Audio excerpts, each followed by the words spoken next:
6 orang warga desa Cantel, Kecamatan Pitu, Kabupaten Ngawi harus menjalani perawatan intensif di Rumah Sakit Widodo dan Rumah Sakit Umum Dr. Suroto Ngawi.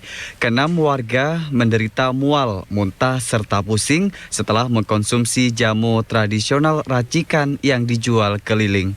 Mereka adalah Sumanto, 57 tahun, Supinah, 55 tahun, Sarwan, 49 tahun, Kasiran, 30 tahun, Sugeng, 35 tahun, dan Purwanto 36 tahun. Peristiwa berawal saat beberapa warga membeli jamu tradisional ke penjual yang bernama Sulasi, warga Kedunggalar Ngawi yang biasa keliling di desa Cantel, Kecamatan Pitu. Korban tidak mengetahui campuran yang diracik oleh penjual jamu karena sudah langganan dan biasa membeli. Korban mengalami mual, muntah, dan pusing 1 jam setelah minum jamu tradisional. Total ada 6 warga yang menderita keracunan yang diduga berasal dari jamu tradisional tersebut. Jamu itu, jamu aduan itu, jamu ideran itu loh Mas. Terus jenisnya apa Bu?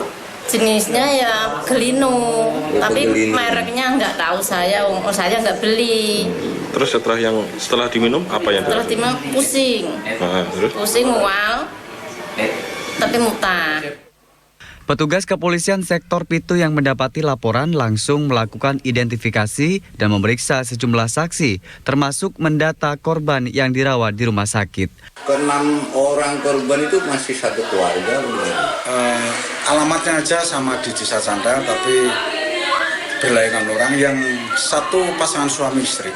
Untuk Penjualnya sementara masih kami lidik untuk kami cari identitasnya.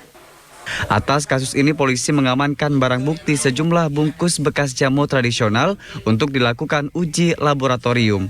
Polisi juga akan mencari keberadaan penjual jamu untuk dilakukan pemeriksaan. Sementara korban hingga kini masih menjalani perawatan di rumah sakit. Herpin Pranoto, CTV.